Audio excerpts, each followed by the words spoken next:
Kisah misteri Sumur 7 Beringin Kurung yang pertama.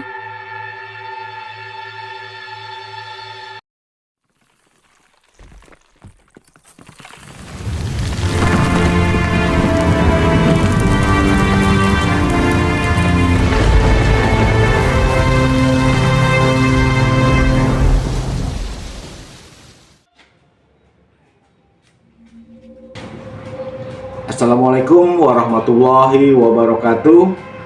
Berjumpa kembali dengan cerita misteri Satria. Kali ini kita memasuki episode ke-35. Saya mau berkisah singkat juga ya. Cuman ini berseri karena Depok itu kan identik dengan Sumur 7. Sumur 7 Beringin Kurung namanya, misteri. Nah itu saya mau bercerita kejadian-kejadian saat saya meliput pada saat itu untuk memperingati HUT Depok ya, pada tahun 2015 atau 16 saya lupa, 2016 ya, 2016 itu saya bikin web yang isinya saya menyambut cerita menyambut HUT Kota Depok itu. Saya menulis tentang kisah-kisah sejarahnya Sumur 1 sampai Sumur 7. Saya mengalami kejadian-kejadian yang cukup misteri ya buat saya. Itu di Sumur 1, Sumur 3, dan Sumur 1, Sumur 4, 5, 6, 7. Sorry, bukan 3, tapi 1, 4, 5, 6, 7. Saya akan ceritakan berseri. Kali ini saya bercerita untuk di sumur pertama di Jalan Kopo, adanya di dekat Radio Ria FM atau POV FM sekarang, atau nggak tahu ya sekarang radionya ada apa enggak. Itu saya pada saat itu setelah membaca literatur karena banyak kan ya, dan pada saat itu Sumur 1 itu dibisnisin sama salah satu pejabat setempat lah. Jadi ada tiket masuk. Nah, saya menghindari itu karena saya pengen investigasi dan sendiri lah, cari-cari itu. Nah, pada saat itu kejadian setelah lebaran tahun 2016 tuh. Saya 2 hari setelah lebaran saya datang pagi-pagi. Habis sholat subuh saya masih senang jalan kaki. Saya jalan kaki lah ke sana. Saya masuk ke dalam, itu sepi sekali. Penjaganya juga ada tapi penjaga tidur. Ada penjaganya tapi tidur karena mungkin dari malam. Saya masuk aja, nyelonong aja masuk nyelonong tanpa saya ngangunin penjaga. Saya masuk aja tuh, saya liatin sumur dari kolam pertama, terus ada tempat pemandian, ada sumur, ada kolam kedua, dan ada mata air itu yang satu itu yang kolam pertama itu. Nah, ketika saya mau ke arah tempat kolam itu, saya dengar suara orang bersenandung.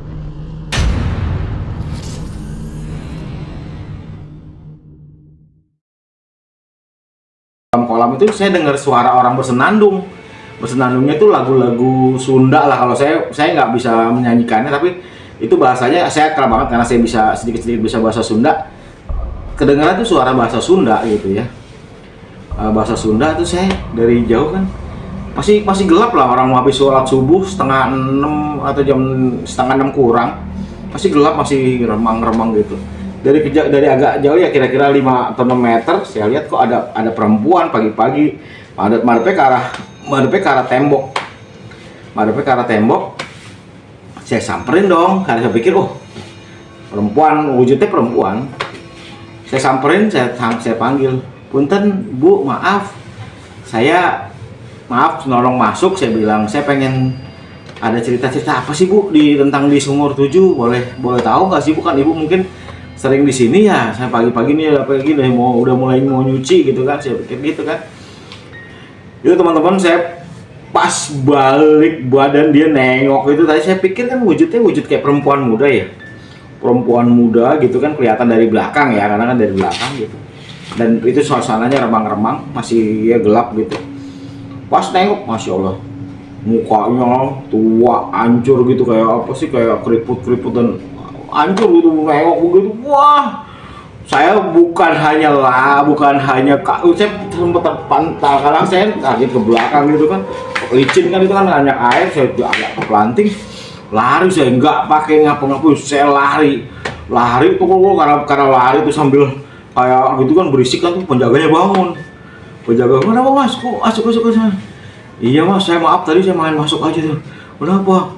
Itu ada kayak mbah-mbah gitu, wah serem banget tuh, saya bilang gitu kan, penjaganya ketawa aja. Masnya sih masuk nyolong-nyolong, agak ngomong-ngomong lah gitu. Ya saya bilang, ya saya memang sambil jalan kaki, saya bilang kan sambil jalan kaki pengen tahu lah suasana dan lebih. Nah tadi sudah banyak motret-motret, tapi saya lupa naruh filenya di mana, kan udah tahun 2016, saya lupa naruhnya di mana. Itu habis itu saya langsung akhirnya saya keluar sama Pak penjaganya itu, disarankan tuh ke Pak RT setempat untuk mengetahui sejarah. Memang saya baca di literatur yang ada tuh, memang kalau mau melihatin sejarahnya itu dipegang sama Pak RT 1 katanya gitu. Nah makanya pada habis itu saya pulang lah, saya nggak berani lagi untuk meneruskan dulu pada hari itu. Saya pulang, saya nggak berani lagi dulu lah karena saya kaget banget, terutama saya shock banget, artinya kaget karena saya melihat tuh dalam posisi cuma hanya 1 meter gitu dengan wanita tersebut. Itulah cerita di episode ke-35 di Sumur 7 Beringin Kurung yang pertama. Itu pengalaman saya benar-benar real, dan itu ada saya bikin sejarah itu ada di salah satu web, bisa dicari, ada nama saya Satrio. Demikian kisah yang saya alami di episode pertama ini. Saya ceritakan yang di Beringin pertama.